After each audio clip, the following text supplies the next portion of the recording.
Nombre, Manuel Sola Arjona, profesión, entrenador, tu mejor hábito, hacer deporte, una cosa que estás aprendiendo, a meditar, algo que te molesta de manera especial, los ruidos estridentes, un libro que recomiendes o te ha influido mucho en tu vida antifrágil. y una frase que te inspire o te defina. La naturaleza, para ser controlada, debe ser obedecida. Hola, soy José Luis Serrano y te doy la bienvenida al podcast de EduHacking. En este episodio entrevisto a Manu Sola sobre cómo divulgar, aprender y emprender siguiendo un enfoque práctico y reflexivo que desafía muchas de las creencias tradicionales. Manu es entrenador, autor del podcast Rendimiento Evolutivo y del libro La naturaleza del entrenamiento, la ciencia de la complejidad aplicada al entrenamiento de resistencia. También imparte numerosos cursos, destacando especialmente el máster de entrenamiento de resistencia. Puedes encontrar sus cursos en rendimientoevolutivo.com y su podcast o el libro en las notas del episodio. Durante la entrevista exploramos temas como los retos de divulgar y emprender en un mundo que otorga más valor habitualmente a los mensajes simples.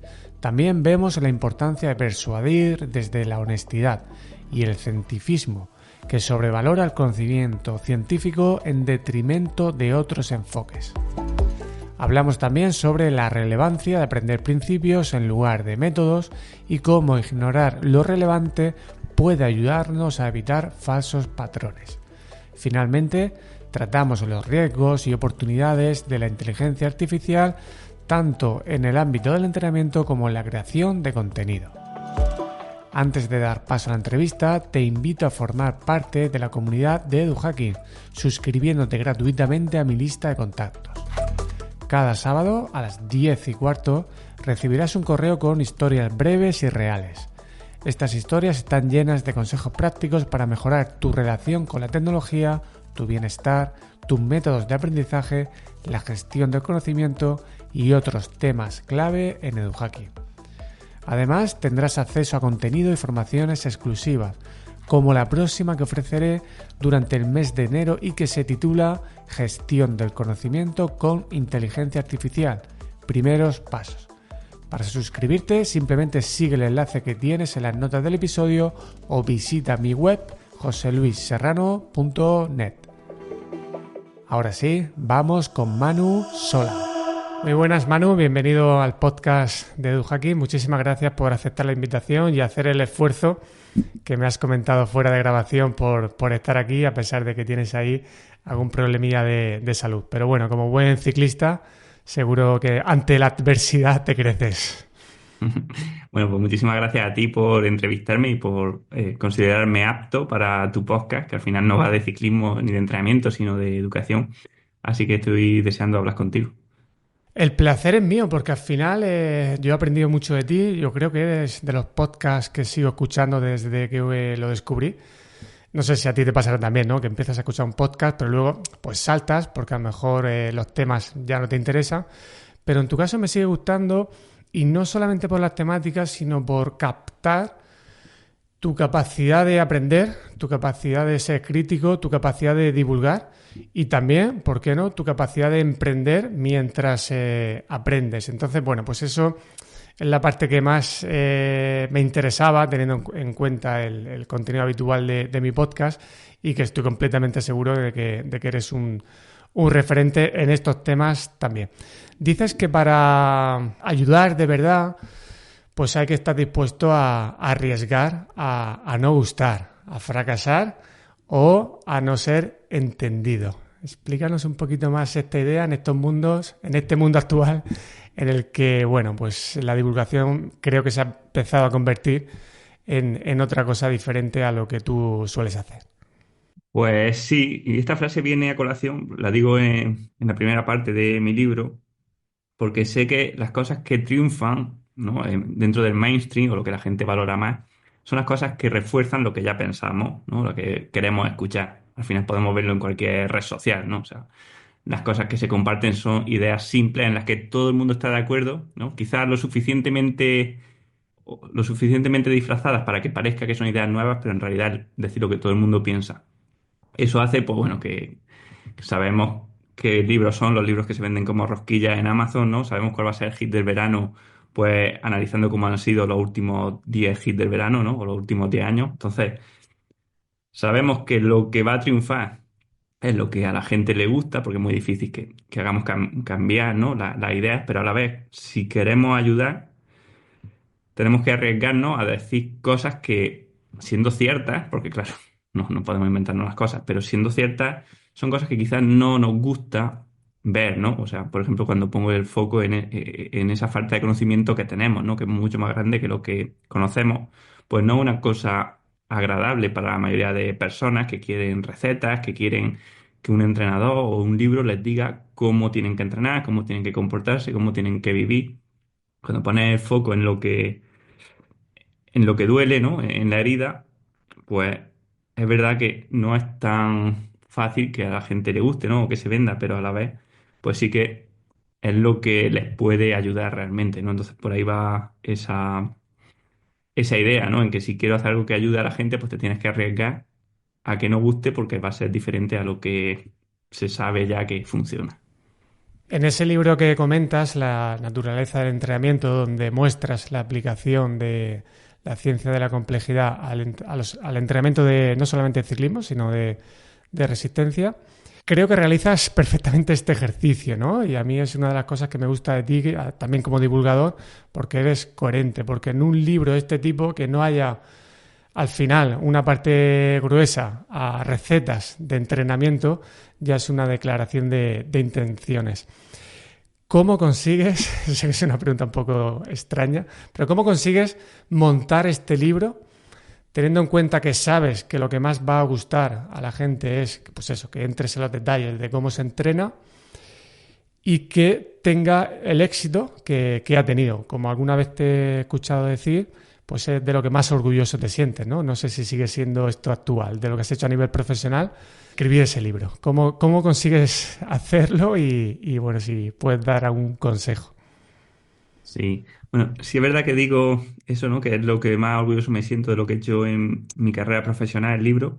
No tanto por el resultado, ¿no? Se ha vendido más o se ha vendido menos, pero es sobre todo por el trabajo que lleva detrás. O sea, 2 años antes no me hubiera creído capaz de ser capaz de unir esa idea, ¿no? De entrar en temas tan diversos y al final hacer algo que tenga sentido y que vaya de un punto a otro. O sea, yo ahí siento que di mi máximo, al menos mi máximo de ese momento. Desde que lo publiqué hasta ahora he seguido aprendiendo cosas.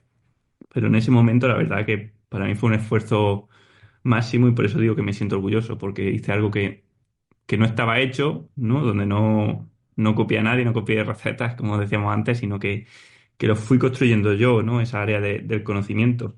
Que se haya vendido más o menos, yo también creo que depende sobre todo de la comunidad del podcast. Al final, que se haya vendido bien es porque, bueno, hay gente que me escucha del podcast y que al final pues ya están educados o por lo menos entienden la forma que tengo de ver las cosas, entienden lo que es la complejidad y bueno, eso poco a poco ha hecho que la gente como le vaya dando una oportunidad. Quizás si hubiera hecho ese mismo libro sin que nadie me conociera, hubiese sido difícil hacerse un hueco, porque habrá mucha gente a la que no le llegue a gustar o no le llegue a ser útil si no tienen unos básicos de conocimiento. Y creo que en eso, pues, el tener podcast y haber explicado la idea antes, sí que me ha servido mucho. Y, Manu, me interesa tu relación con la ciencia. Yo creo que incluso este libro puede ser parte de ese reflejo. Yo no sé si lo decías en el propio libro, en algún mensaje de Telegram, tu canal, por el podcast, no lo sé, pero yo recuerdo la idea de que tú tenías la intención a lo mejor de hacer una tesis doctoral y que, bueno, pues ese proyecto de tesis que a lo mejor no salió hacia adelante y que ese libro recogió un poquito el guante. ¿Esto es así?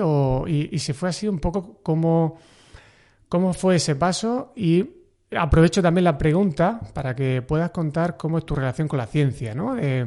Actual o cómo ha sido tu evolución. Si antes ibas más a los artículos y lo cuestionabas menos, ahora lo cuestionas más. ¿En qué punto te encuentras ahora mismo y cuál ha sido esa evolución? Otra vaya pregunta. Van dos en una, van dos o tres en una. Y van dos en una. Bueno, te voy a contestar la primera y la segunda después, si se me olvida, dímelo. Correcto. Pero bueno, a la primera, el tema de hacer la tesis sí que es algo que, a ver, había tenido en cuenta sobre todo al terminar lo que era mi carrera deportiva. Porque al final es como algo que se nos dice, ¿no? Que es como el sumum, ¿no? Del conocimiento. No eres un buen científico, un buen entrenador, alguien que sabe del tema si no has hecho el doctorado. Tuve oportunidades de hacerla, lo que pasa que, por ejemplo, cuando estaba compitiendo, pues no pensaba, o sea, eran opciones de irte a otro país o luego pude hacerla con una FPI, pero era en un tema que no me gustaba. Entonces, la verdad que hacerla de un tema que no me convencía, vamos, que no me gustaba nada, pues hacerla por hacerla tampoco me parecía relevante. Y sí que en el libro digo que es la tesis que no hice, pero que la hago en el libro porque al final el esfuerzo de hacerlo, vamos, yo creo que es equivalente. No he hecho la tesis, obviamente, pero al final también han sido muchos años en cuerpo y alma a la investigación, ¿no? La tesis son 4 si tienes beca, bueno, estos han sido, no sé, 15 años, 12, no sé cuántos han sido, pero más o menos yo desde que empecé la carrera o incluso un poco antes no he parado nunca, nunca de aprender y de investigar en el tema y de ir haciendo artículos, crear contenido, pelearme en el podcast también, ¿no? Porque al final tener un podcast, tú lo sabes bien, te obliga a estar ultra actualizado, porque aquí si te equivocas en cualquier momento y más cuando ya tienes visibilidad, alguien te va a decir lo equivocado que estás. Entonces, estar en el podcast yo creo que ha reforzado el que sigamos aprendiendo tanto y todos esos años pues han ido llevando a la creación del libro. Entonces, por eso yo sentía que era un esfuerzo equivalente a una tesis.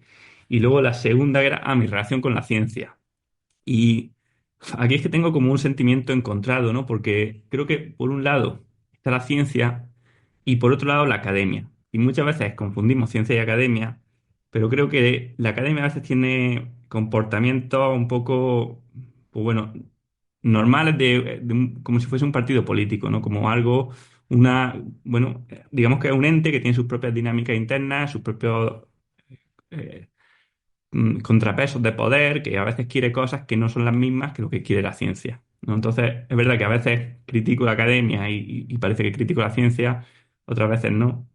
Pero bueno, sí que llevándolo ya más al tema de la ciencia, sí que 100% de que la ciencia es lo mejor que tenemos, ¿no? Y que necesitamos seguir avanzando en ella y hacerlo lo mejor posible, pero a la vez entiendo los problemas que está teniendo en cuanto, por ejemplo, en mi área, pues apenas nos dice motivos o razones o nos da argumentos para entrenar, porque la mayoría de artículos que se hacen pues tienen problemas de la dificultad que tenemos, por ejemplo, para aislar el contexto, de que estamos tratando cosas que son ultra complejas, ¿no? Con 100.000 aristas solamente las estamos viendo desde un punto de vista, entonces, claro, al ver un paisaje solamente desde una perspectiva, pues eres incapaz de entender todo lo que ocurre en lo demás, ¿no? O muchas veces nos centramos en exceso en algo, o sea, no sé, como el que va a un bosque, ¿no? Y se centra mucho, mucho, mucho, mucho en un tipo de mariposa y se olvida de todas las relaciones que hay entre todas las especies del bosque, ¿no? Pues a veces siento que eso, que la ciencia, siendo buena, tiene fallos a la hora de... No, no es que tenga fallos, es que a lo mejor no vamos a poder llegar a través de, por ejemplo, estudios de intervención a entender cuál sería la mejor forma de entrenar y tenemos que abordarlo de otras formas. Y sí que a veces también, pues siento que el cientifismo, ¿no? Que esta palabra cientifismo hago referencia al que cree en la ciencia como una religión, ¿no? En vez de ser cristiano es cientifista. Entonces, esto está demostrado por la ciencia. Bueno, a lo mejor en algunos campos, como la física, pues está demostrado que la gravedad existe. Pero en el entrenamiento que me digas que está demostrado que las series de 4 minutos son mejores que las series de 5 minutos, porque un estudio de unos noruegos, el grupo que entrenaba series de 4 minutos mejoraba más que el que entrenaba cinco, no me vale, ¿no? Porque hay un montón de cosas que no se tienen en cuenta y porque luego hay 500 estudios que sacan resultados diferentes. No sé si te he contestado, pero eso es lo que quiero decir. La ciencia está genial, pero en nuestro campo, pues a veces se queda insuficiente tal y como la hacemos y a veces necesitamos, pues, coges teoría y no tanto intervención práctica. Tú ahora también eres docente, tienes ahí el máster este que has montado y como bien explicas, en cierta manera como que has querido crear esa formación que a lo mejor por la estructura de esa diferenciación que has hecho muy acertada de academia y ciencia, pues la estructura y las pautas que sigue la academia, pues a lo mejor tú has detectado que esa formación no se está dando.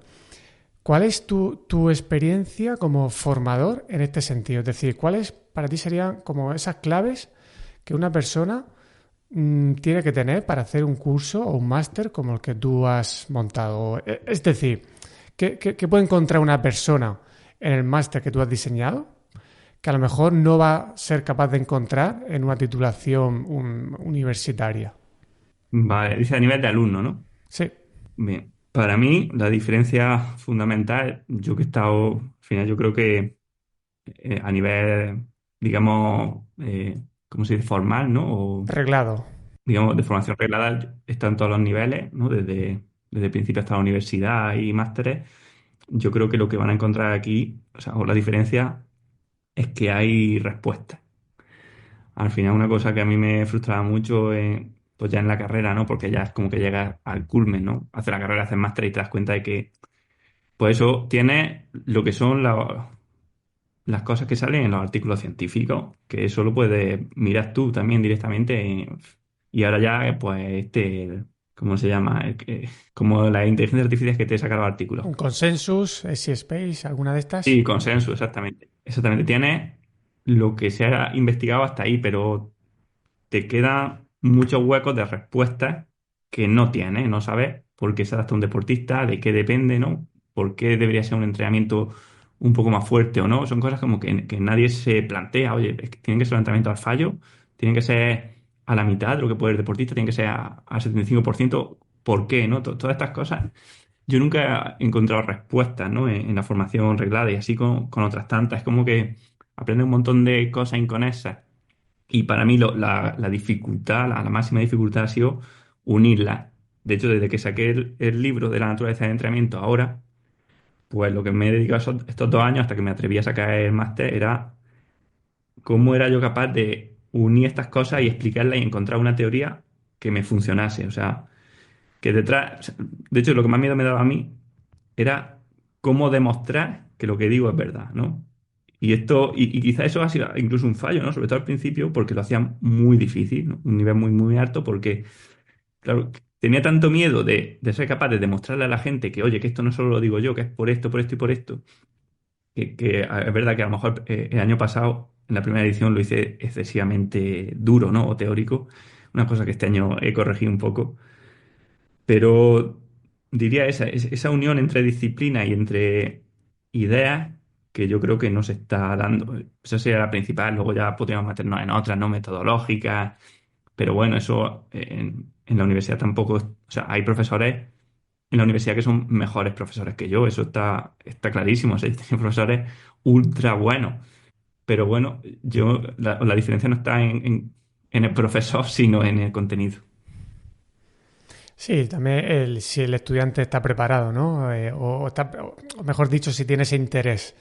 Lo que se suele decir, el buen maestro llega cuando el estudiante está preparado, ¿no? Entonces, bueno, habría que analizar si con cierta edad, cuando pisamos la universidad, estamos como maduros para captar esa información que hay. Pero bueno, es un tema que se nos puede ir de madre si seguimos ahí escarbando.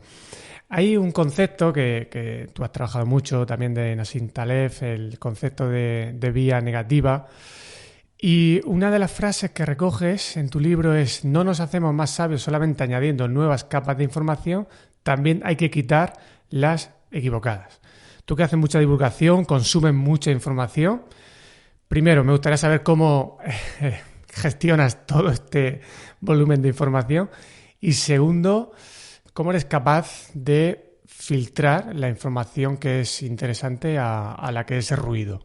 Bueno, pues buena pregunta, ¿no? ¿Cómo gestiono toda esta información? Uf, mentiría si te dijese que tengo un método para hacerlo, pero sí que creo, o sea, viéndolo en perspectiva, En su momento igual no era consciente, pero ahora me doy cuenta que el hecho de estar siempre escribiendo, divulgando, tratando de explicárselo a otra gente, me ha servido mucho para integrar conceptos, porque al final sí que veo que cuando lo escribes, tratas de explicarlo, lo entiendes mejor y sobre todo vas viendo, por ejemplo, fallos en lo que decías, ¿no? A lo mejor hay alguna cosa que decía que digo, ostras, esto no, o no tiene sentido, o no queda claro, o no se dice el por qué, ¿no? A mí muchas veces me interesan mucho los porqués, ¿no? O sea, no aprenderme una cosa, sino por qué. O sea, pero por qué de verdad que lo entienda, ¿no?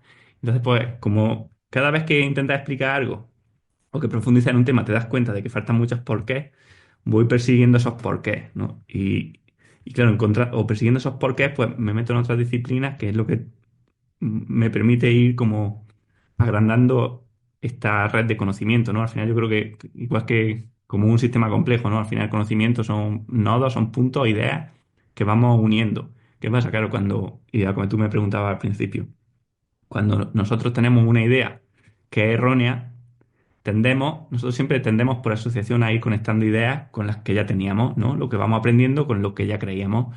Pero llega un punto que si es erróneo, cortocircuitamos, ¿no? Porque lo nuevo que estoy leyendo no encaja con lo que yo creía.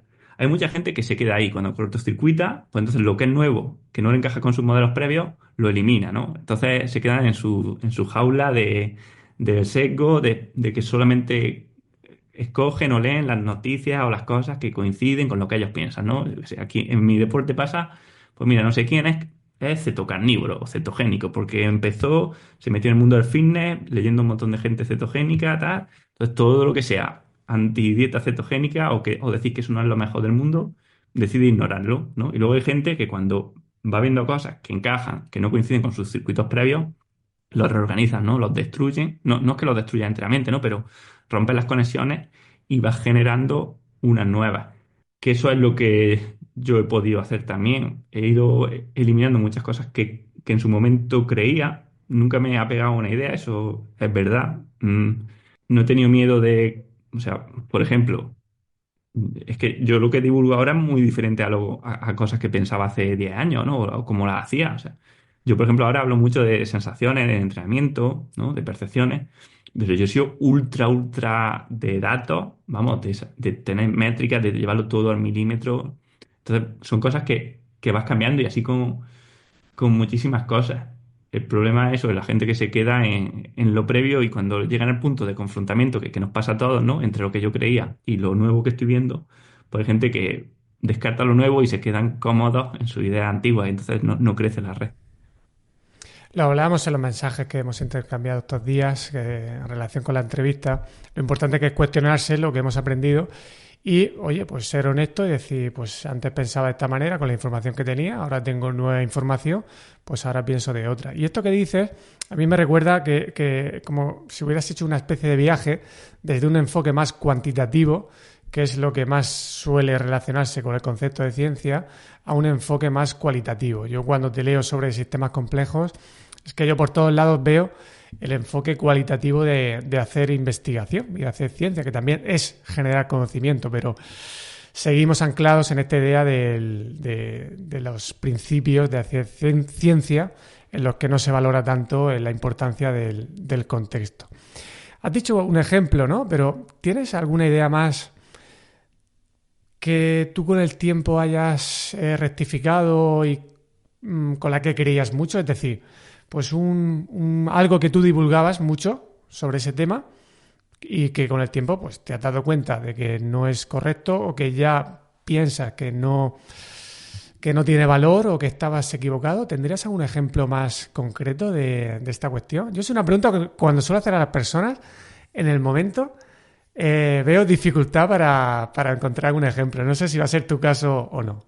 Sí, o sea, seguro que hay, lo que pasa que, claro, no se me ocurre justo ahora, o sea, una cosa como tal. Por ejemplo, en tu estilo de divulgación, antes hacías cosas que ahora dices, mira, esto no lo vuelvo a hacer ni en pintura porque estoy haciendo el tonto haciendo esto. O no sé si por ahí puedes encontrar algún ejemplo de algo que, bueno, tú pensabas que era de una manera y ahora pues te das cuenta que no es de otra. Bueno, eso sí, por ejemplo, yo al empezar sí que intentaba ser como muy riguroso en cuanto al lenguaje que utilizaba, ¿no? O sea, muy científico en el lenguaje. Claro, eso hace que muchas veces la gente no te entienda. Entonces sí que lo que he ido cambiando es como que me he ido alejando de ese lenguaje e intentar que la gente me entienda, incluso aunque utilice palabras o cosas que diga, a ver, esto no es 100% riguroso, pero oye, tenemos que encontrar una forma de que nos entendamos, ¿no? Porque es que además muchas veces pasa, y más en mi área, que para llamar a lo mismo, al mismo hito fisiológico, hay tres nombres diferentes, ¿no? Entonces, oye, es FTP, es potencia crítica, es máximo estado estable de lactato, es umbral anaeróbico, entonces ya llega un punto que dices, mira, me da igual, voy a decir lo que la gente mejor entienda y fuera, ¿no? En ese, por ejemplo, en ese aspecto sí. Hay otra cosa que me interesa preguntarte y es esta cuestión de especializarse demasiado sobre algo y demasiado rápido, ¿no? Sin tener en cuenta lo que dicen otras áreas de conocimiento. Para ti, ¿cómo ha sido, qué papel ha jugado y por qué crees que a día de hoy cada vez más es importante esto de los generalistas, sabiendo que eres experto a lo mejor en un tema, pero ampliando tu conocimiento sobre otras áreas del conocimiento? Sí, a ver, esto a veces también hay gente que lo lleva al extremo opuesto, ¿no? Que es decir, oye, yo soy un polímata y parecía, a ver, es que no sabes de nada, o sea, que sí, sabes de muchas cosas, pero es que en realidad todo lo que estás diciendo son tonterías, ¿no? Entonces, lo tienes que encontrar el equilibrio entre saber de muchas cosas, pero saber también bastante de muchas cosas, ¿no? Porque si no, al final, vale que sea generalista, pero yo no hablaría de, ¿qué te digo yo?, de mecánica, no hablaría de física o cosas así que se me escapan completamente, o de educación, por ejemplo, ¿no? Escoger algunos temas, y más si son complementarios, ¿no? Y tratar de explorar en ellos. ¿Por qué? Pues, a ver, es que llega un punto, sabemos ya tantísimo de casi todo, ¿vale? O sea, hemos avanzado mucho en los últimos 100 años.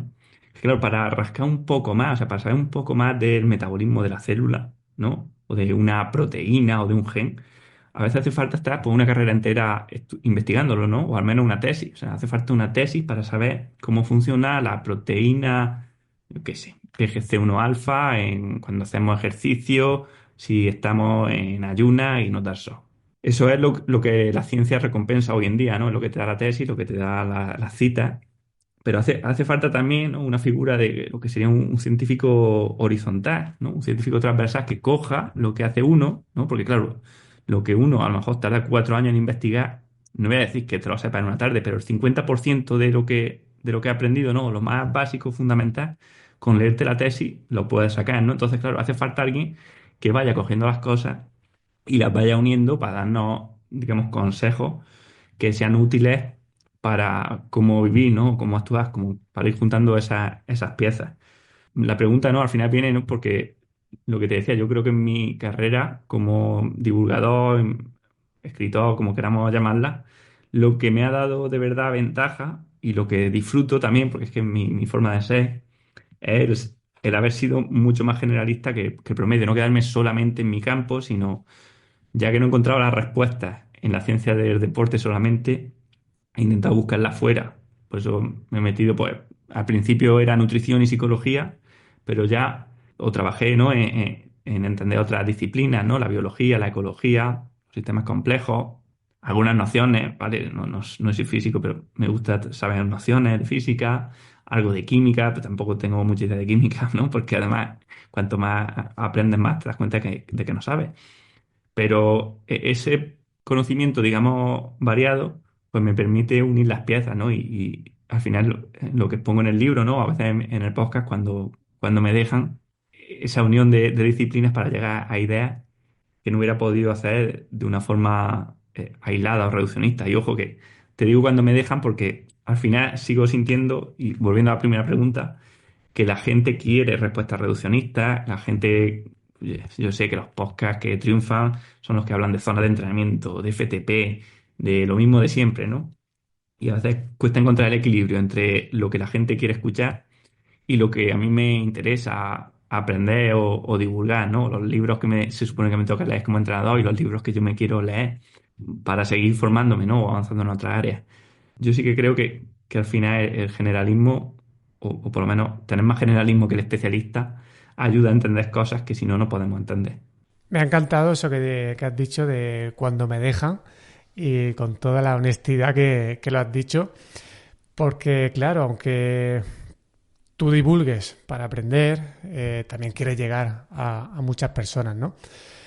Y claro, las métricas de los episodios, al final, yo cuando inicié el podcast me marqué un objetivo, ¿no? De no estar pendiente de las métricas, pero es que es casi inevitable echarle de vez en cuando un vistazo para ver cómo va. Y también es inevitable cuando ves que algo está funcionando, tu impulso de decir, oye, pues tiro por aquí porque esto está gustando, ¿no? Entonces encontrar ese equilibrio me parece complicado. Como dices en el libro, lo que mides marca lo que haces y son las cosas no mensurables las que marcan tu vida. ¿Qué obsesión tenemos actualmente por medir las cosas, cuantificar las cosas y qué limitaciones encontramos aquí? Tanto a nivel de divulgación o incluso dentro de tu propio campo del entrenamiento. Bueno, pues buena pregunta también. Al final, lo que te decía, yo creo que medir las cosas, o sea, por sí mismo no es que sea malo, ¿no? O sea, está bien tener una idea de cómo son las cosas. Lo que pasa es que muchas veces confundimos lo que es la métrica con el objetivo, ¿no? Entonces, la gente se equivoca con decir, oye, pues por ejemplo, el número de oyentes del podcast, el número de suscriptores, es una métrica de todas las que pueda haber, ¿no? Para decir si va bien o va mal el podcast. Y para muchos pasa a ser el objetivo, y el objetivo es tener muchos oyentes o tener muchos suscriptores, ¿vale? Pero claro, el tener muchos oyentes no tiene en cuenta, por ejemplo, pues cómo les impacta, qué confianza tienen ellos en ti. O sea, tú puedes tener muchos seguidores y que no les vendas ni una camiseta, ¿no? O puedes tener muy pocos pero que confíen mucho en ti. Cómo cambia su vida, cómo disfrutas tú hacer el podcast, cómo te llena, ¿no? Si te gusta o te supone una carga, ¿no? Por eso también te decía, ¿no? El encontrar equilibrio entre lo o sea, quiero que la gente me escuche, ¿no? Y quiero llegar a la gente, porque además también es la forma de cómo captarlos para luego enseñarles más. Si solamente hablo de lo que a mí me interesa o no hablo nada de entrenamiento, pues la gente no lo va a escuchar, entonces ¿de qué sirve? ¿No? Siempre encontrar ese equilibrio, igual que con el libro intenté hacerlo de forma que, a ver, que diga lo que yo quiero, pero un poco que capte también la atención, ¿no? O que consiga llevar flow. Bueno, y dicho eso, otra cosa con las métricas que veo que a mucha gente la gobierno, los creadores de contenido, es que las métricas nos impiden pues, encontrar no sé cómo se dice, serendipia puede ser la palabra, es como la capacidad de que vienen cosas que no estaban en tu plan y que las coges o no las coges. Si tú te centras mucho en las métricas de, oye, pues yo es que este año, o sea, yo por ejemplo al principio, cuando empecé como entrenador, pues me apuntaba, ¿no? ¿Cuántos seguidores tengo este año en iVoox? ¿Cuántos tengo en YouTube? ¿Cuántos deportistas tengo? ¿Cuánto ingreso? Tal. Y eso hice 2 o 3 años como viendo, pues cuánto quiero conseguir, ¿no? Y buscabas que esas métricas crecieran. Pero luego me fui dando cuenta, bueno, de forma natural dejé de hacerlo. Ya no me ponía esos objetivos ni apuntaba ni cuánto ganaba, ni cuántos seguidores tenía, ni nada. Porque a veces necesitas salirte o romper esas métricas para poder dar saltos más grandes. Por ejemplo, pues cuando empecé a escribir el libro, por ejemplo, pasé a ganar mucho menos dinero del que ganaba, ¿no? Empecé a entrenar menos deportistas. El podcast creció un poco menos de lo que crecía. ¿Pero por qué?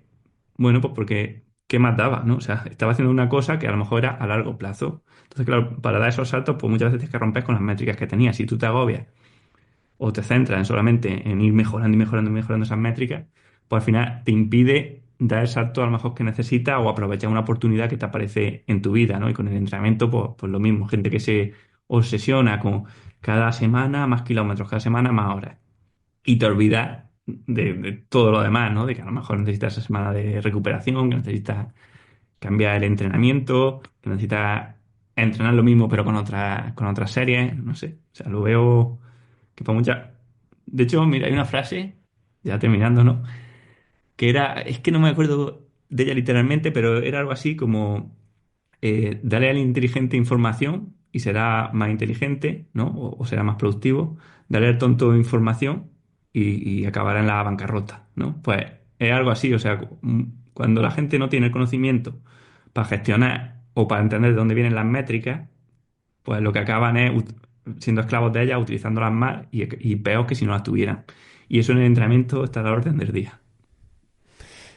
Has dicho esa palabra que repites en muchos sitios, que es el disfrute, ¿no? En tu ámbito, pues el disfrute por el entrenamiento, en mi ámbito sería el disfrute por aprender.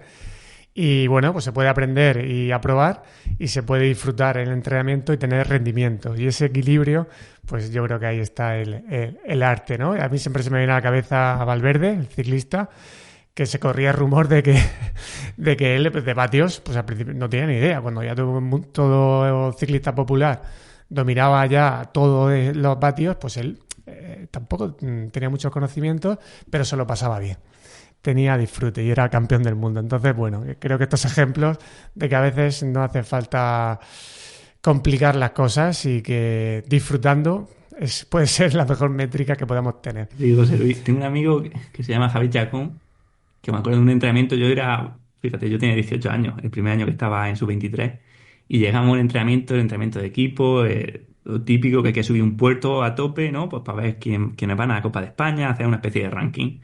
Y subió allí, iba con uno, subió, llegó y al final le ganó, ¿no? Llegó primero.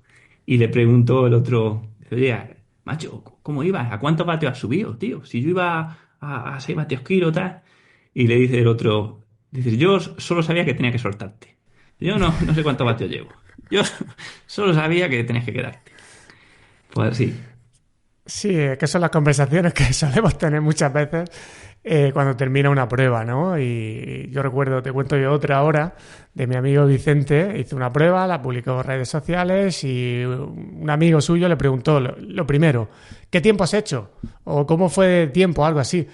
Y claro, me lo enseñó y nos pusimos a hablar de esto, ¿no? De, joder, con la gente lo único que le preocupa son las marcas y tal. Y mi amigo le puso, pues nada, tiempo soleado y lo pasamos muy bien. Joder, es que estamos olvidando preguntar cómo te lo has pasado de bien en el colegio y no qué nota has sacado. O que cómo te lo has pasado en una prueba y no cuántos vatios has sacado. Así que sí que bueno, es un poco una de las cuestiones que tenemos actualmente. Manu, yo imagino que sí, después de tanto tiempo, ¿has tenido situaciones en las que te has planteado incluso dejar el podcast o aflojar a nivel de divulgación porque te has quemado, pues, con los clásicos comentarios en redes sociales, porque has percibido que estabas dejando de hacer lo que te apetecía y lo que, como tú dices, lo que te pone la piel de gallina y veías que te estabas convirtiendo en otra cosa a nivel de divulgación? Si has tenido alguna crisis de este tipo y si la has tenido, bueno, ¿cómo la has resuelto? Sí, a ver, sí que las he tenido. De hecho, casi que ahora estoy en otra de esas crisis. Y no es porque el podcast no me guste. De hecho, me encanta hacer el podcast. Siempre lo digo. Me gusta escuchar podcast y me gusta hacerlo. Pero es justo lo que tú dices. A veces, bueno, ahora por ejemplo es porque llevo muchas cosas para adelante, ¿no? Y claro, pues el podcast cuesta más, pero también es, pues eso es justo lo que hablábamos antes. Que a veces sientes que o te da un poco de pena que tengas que hablar de temas que a ti ya los das como por hecho, ¿no? O temas siempre, ¿no? Venga, siempre la zona de entrenamiento, siempre la fisiología. A veces es verdad que eso que quema un poco, ¿no? Porque dices, a ver, esto como ya lo controlas, ¿no? No sé, yo creo que nosotros somos de gente que nos gusta investigar, ¿no? Y forzarnos y a veces pues aburre un poco no decir cosas simples, pero claro, llega un punto, además me doy cuenta que cuando ya llevas mucho tiempo en un tema, profundizando, aprendiendo, pues cada vez estás más lejos del promedio de la audiencia, porque el promedio siempre se mantiene, incluso si te descuidas, yo creo que baja, ¿no? Por tanta gente como hay diciendo cosas que no son ciertas, pues claro, el nivel promedio cada vez es más bajo, o es el mismo. Y tú cada vez más alto, entonces hay un gap ahí entre ti y la audiencia que es difícil solventar. Entonces ya llega un punto que no sabes, ¿no? ¿Qué hago? O sea, soy realista, me pongo a hacer los episodios que la gente quiere y, oye, que crezca la audiencia ahí genial. Me centro en los que a mí me interesan y al final lo único que hace es llegar a gente que, bueno, que ya son, ya no te digo entrenadores, sino incluso a lo mejor investigadores, ¿no? Porque hay muchos entrenadores también que me dicen que no, que hay episodios que desconectan porque se pierden. Entonces, claro, es verdad que sí que he tenido ese punto, ¿no? Incluso yo diría que estoy ahora en el que digo, "Uf, sigo con el podcast o no, cambio, me dedico solamente a la newsletter, me centro en mis cursos, en mis deportistas no soy bueno para responderte esto porque fíjate que yo mismo caigo en estos problemas, pero lo que sí te puedo decir es que en realidad me gusta, ¿no? Y sobre todo los episodios que son más difíciles y que me han forzado a aprender son los que más me han gustado. Entonces, claro, es esa especie de pena de adaptarte un poco a lo que la gente quiere escuchar también. Yo creo que este tipo de reflexiones, mucha gente que ha abandonado sus podcasts, yo creo que a lo mejor las han tenido y al final pues han optado por decir, oye, pues no me apetece seguir haciendo esto porque me quita salud, me quita tiempo de otras cosas, no lo estoy disfrutando y si hago lo que con lo que disfruto, pues pierdo audiencia, ¿no? Entonces, bueno, yo evidentemente te animo a que sigas siendo atrevido y a que no olvides ese principio de atreverse a no gustar y que lo sigas haciendo con las temáticas que te gustan y es que pueda que te siga y es así. Entonces, bueno, ojalá no se pierda ese podcast porque me daría mucha pena. Hay una de las ideas que repites mucho y que en mi campo también suelo insistir en ello, y es en la importancia de aprender los fundamentos y los principios y no los métodos. Más o menos lo hemos tocado antes, pero me gustaría insistir en esta idea porque es que aplica al mundo del entrenamiento, pero es que aplica al mundo de la enseñanza y aprendizaje. Yo continuamente veo las similitudes entre el contenido que tú haces asociado al entrenamiento y al que yo hago en mi campo, es que veo cosas tremendamente parecidas. Sí, al final es que es justo eso, ¿no? Lo que decíamos antes, que la gente quiere que le digas lo que tiene que hacer, ¿no? La receta, la receta de productividad. Mira, te tienes que levantar a las 5 de la mañana, hacer 20 burpees, ponerte a tomar sol, meditar, leerte un libro. Sí, sí, la receta, ¿vale? Pero que esa receta le sirve a una persona en un momento determinado, ¿no? Ya está, tú no eres esa persona, tú tienes hijos, tú te acuestas más tarde, tú, en fin, no vives de dar, no sé, siguiendo en ese ejemplo, ¿no? Pues tú no vives de enseñar a otros a ganar dinero comprando tus cursos, ¿no? Sino que a lo mejor eres, pues, informático en una empresa. En fin, que cada uno tiene sus cosas, ¿no? Entonces, claro, la gente se fija mucho en esas recetas, en esos métodos, en, oye, ¿cómo entrena Pogachas? ¿Cómo entrena, yo qué sé? Mira el ejercicio de gimnasio que está haciendo Van der Poel, yo tengo que hacerlo. Y es como, vamos a ver. Ese lo está haciendo él por H o por B, a lo mejor ni siquiera es el mejor, quizás es porque es el más espectacular y ya que le paga 100.000 euros al entrenador al año, pues le ha puesto los ejercicios más espectaculares, por lo menos que parezca que el tío pues que está haciendo algo súper diferente al resto, ¿no? Y quizás no es por eso por lo que es bueno, ¿no? O quizás es pese a eso. En definitiva, que lo que importa es saber por qué se hacen las cosas y saber los fundamentos detrás de las cosas. Creo que, además, estuvimos hablando, ¿no? Cuando hice una newsletter pues, del email, ¿no? Del email marketing, de cómo escribe la gente. Y al final es que lo veía justo lo mismo que en entrenamiento. La gente ve cómo escribe uno y parece que esa persona pues escribe muy bien, pero claro, es que esa persona lo que vende es cursos de escribir, ¿no? Entonces, claro, tú si lo que vendes es cursos de escribir, pues tienes que escribir de forma muy farragosa, muy pareciendo que eres, pues, no sé, o polarizando a la audiencia, yo qué sé. Ahora, si tú eres el que escribe los emails de una empresa que vende, lo que te digo yo, televisiones, pues tienes que escribir de una forma muy diferente porque lo que tú estás vendiendo son televisores y no quieres ofender a media España criticando a los de un partido político o no quieres ofender a media España criticando a un sexo, ¿no? Entonces, como la gente se queda en aprenderse las recetas en vez de los principios, pues acaban generando errores, ¿no? Y en el entrenamiento, en la nutrición, súper claro, ¿no? Pues se quedan con que hay que hacer este entrenamiento, hay que comer esta fruta porque es la fruta mágica, ¿no? Los arándanos. Pero oye, a lo mejor tú ganas, no es que ganas el sueldo mínimo, a lo mejor tú no tienes que comer arándanos ni aguacates, porque el efecto que te está haciendo eso en tu economía, por ejemplo, es mucho más nocivo que el supuesto beneficio que te vayan a dar, que no es tal, porque lo está haciendo con reduccionismo, porque son frutas, por ejemplo, arándanos, que son de las frutas con más pesticidas que pueda haber, y por mucho que las limpies, pues siempre va a quedar algo. O sea, es como que como no queremos saber los principios, pues nos quedamos en la receta y nos equivocamos.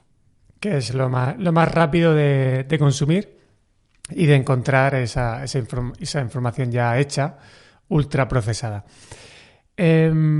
Precisamente una de las cosas que nos da ahora actualmente muchas recetas y a una velocidad muy alta es la inteligencia artificial. pero me gustaría que nos contaras en tu ámbito del tema del entrenamiento, ¿qué papel crees que está teniendo la inteligencia artificial y cuál puede ser el que tenga? A ver, el que tiene, te lo puedo decir, que tenga, eso no lo sabe nadie. O sea, puede ser que la inteligencia artificial pues llegue, ¿no? A la AGI, ¿no? Lo que sea inteligencia artificial realmente inteligente, ¿no? Que piense por sí misma. Lo que sí que creo que al final, como no entendemos muy bien la inteligencia artificial, la gente la tiende a sobrevalorar, ¿no? Y a pensar oye, como no sabemos qué pasa ahí, parece que es mucho más lista de lo que es, ¿vale? Es muy lista porque es muy buena prediciendo lo que tú quieres que te responda, ¿no? O sea, ahora mismo es una máquina genial de predecir, pues, lo que esperas que te responda, ¿no? O encontrar patrones. Al final lo que hace es encontrar patrones. Según en lo que tú estés trabajando, o sea, para cosas que son repetitivas, que son, digamos, que están puestas en unos apuntes, por ejemplo, ¿no? O sea, qué decirte, para saber cosas que le podrías preguntar a un administrativo, cosas así, seguramente, pues la inteligencia artificial lo va a hacer mejor y más rápido, porque es una máquina de conectar información que ya está hecha. El problema es que no puede, por la forma en la que está, por la forma en que funciona ahora, no va a encontrar nuevas respuestas, ¿no? Entonces, o no va a encontrar respuestas mejores. En el entrenamiento, por ejemplo, no es que se esté utilizando, solamente se usan los LLM, ¿no? O sea, yo creo que ahora mismo la inteligencia artificial en el entrenamiento no está utilizándose, ¿vale? Más allá de eso, cosas básicas, o lo que está haciendo Strava ahora mismo, ¿no? De que según la ruta que ha hecho, pues te la compara con otras, pero bueno, que son cosas, pues tipo ChatGPT aplicado a los números. Y lo que pueda pasar en el futuro, pues solo Dios lo sabe, pero sí que una cosa que me preocupa y ya quería comentártela también es el tema de la divulgación de contenido con IA, porque eso sí que creo que va a ayudar a perpetuar muchos falsos mitos. Al final se nota, ¿no? O sea, ya se ve que hay muchas publicaciones que están hechas con IA, se nota en la forma de escribir, pero claro, sobre todo está el tema de que a la IA le da igual si es verdad o es mentira. Lo que te va a decir es lo que se supone que tiene que decir. Va a ser difícil romper, por ejemplo, cosas que yo digo en mi libro, ¿no? Que puedan ir en contra de lo que sería el conocimiento que se dice hasta ahora. Pues a lo mejor si le preguntas a la IA y le dices, oye, mira lo que dice Manuel en este libro, ¿es verdad o es mentira? Pues a lo mejor te dice que es mentira, ¿no? Y no es que sea mentira, es que no se va a salir de esos raíles. Entonces, cuando tengamos a todo el mundo repitiendo lo mismo una y otra vez, ¿va a haber espacio para seguir creciendo? No lo sé. Sí, comida recalentada. Una de las cuestiones que se suele asociar que puede hacer muy bien, y de hecho lo hace la inteligencia artificial, es detectar patrones y encontrar relaciones. Pero hay una frase también de tu libro que decías que en un mundo complejo lo más complicado es reconocer falsos patrones, ignorar las cosas que son irrelevantes y que solamente los pensadores sistémicos podrían desarrollar inteligencia artificial que reconozca la complejidad. Sé que aquí hay para mucho, pero ¿puedes explicar estas ideas un poquito con más detalle? Sí, a ver, las puedo explicar, pero no sé cómo abordarlas para que se entiendan, ¿no? Son cosas que nunca me he puesto a explicar. Al final, hombre, está claro, ¿no? Que el tema de reconocer patrones es lo que se nos da bien por naturaleza, ¿no? Los seres humanos tenemos esa ventaja bueno, esa ventaja, ¿no? Lo que hacen la mayoría de animales, de ver patrones y decir, oye, pues cada vez que veo una huella de aquí de cabra, pues a las 2 horas pasa otra cabra, ¿no? Pues esos patrones que la naturaleza nos fueron útiles, ahora mismo pues los seguimos manteniendo.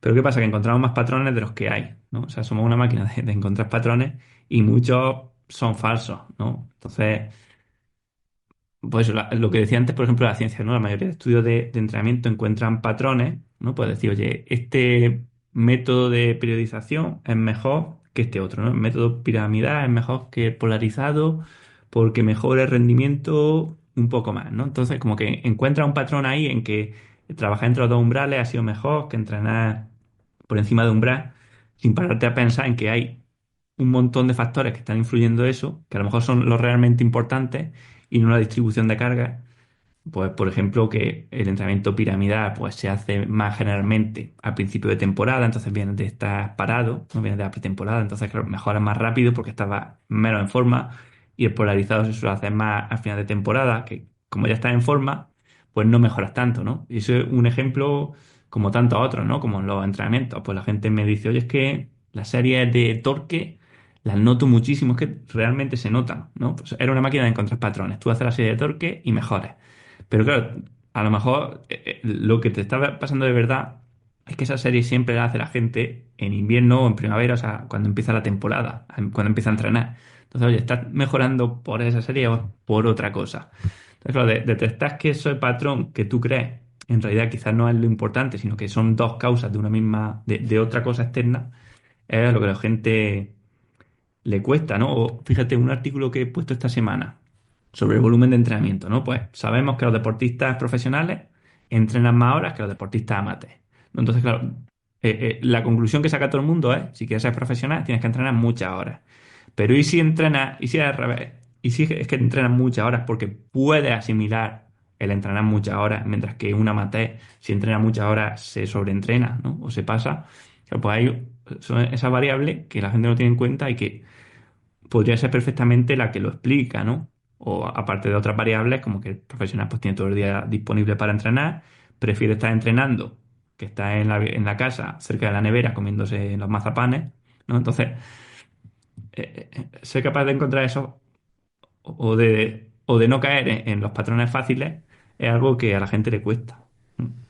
Sí, además, aquí, por ejemplo, con la inteligencia artificial, el que entienda el contexto nuestro de cada día, pues es que a ver cómo le compartes esa información sin que al final te resulte ineficiente. Yo he hecho algunas pruebas, intentar crear un GPT personalizado para temas de entrenamiento y cada vez que lo he intentado he abandonado, porque digo, es que tengo que darle tantísima información de mí y de mi contexto que cuando le pido diseño de entrenamiento digo, es que no está teniendo en cuenta esta otra variable. Claro, es que es normal, no lo puede saber.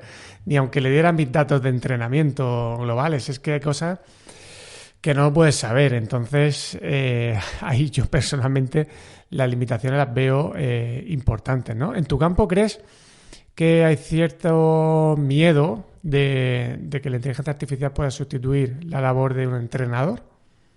A ver, yo creo que, como te decía, ahora mismo no puede llegar a nivel de un buen entrenador porque hay tantísimas variables que hay que tener en cuenta.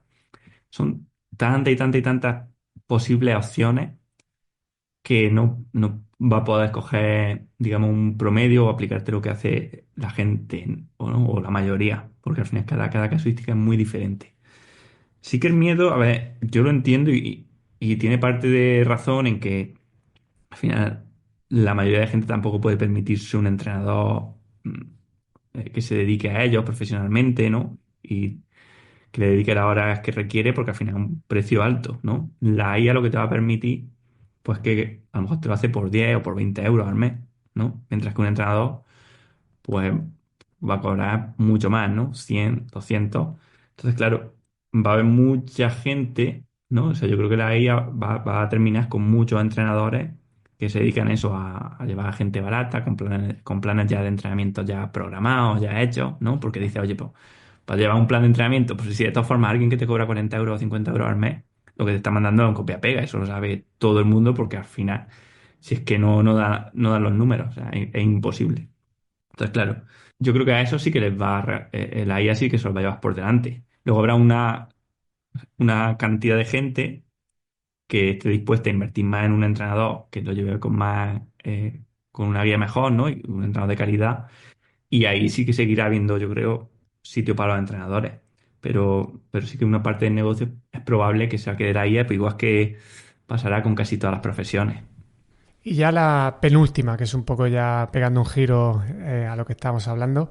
Tú que has entrevistado a gente realmente interesante y muy inteligente, ¿podrías detectar, hablando de patrones, podrías detectar uno o dos patrones que tú has percibido cuando entrevistas a gente que a ti te ha llamado la atención y que a ti incluso también te ha ayudado a mejorar? Porque a mí me pasa cuando hablo con gente y la entrevisto, previamente he indagado mucho sobre esas personas, pero luego en la conversación puedo detectar otras cosas. ¿Tienes algo que a ti te haya dejado el haber tenido este tipo de interacciones con este formato? No sé muy bien, por ejemplo, a cuál te refieres. O ponme un ejemplo. Formas de pensar, cosas que veas que se repiten. Pues, por ejemplo, que son personas con hábitos muy estrictos o que tienen un hábito lector, no sé, o a la hora de responder que escuchas mejor, no sé si has percibido alguna... Sí, es que claro, he entrevistado a muchísima gente, ¿no? Y al final, pues, hay gente que te encaja y luego gente que no, pero bueno, la mayoría sí, porque si lo entrevistas por algo, no es porque yo lo iba buscando, ¿no? A la mayoría, pues, quería entrevistarlo y he conseguido entrevistarlo.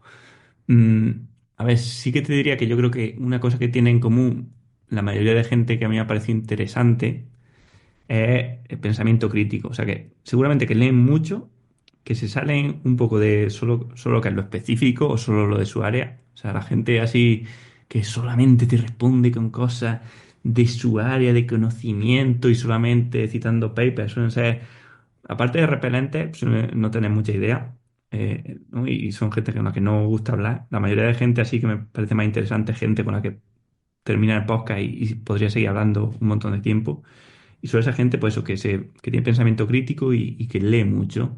Luego, al final, pues bueno, cada uno de su padre y de su madre, ¿no? O sea, con la mayoría de gente bien. Hay gente también a veces que entrevistas que dice, madre mía, ¿no?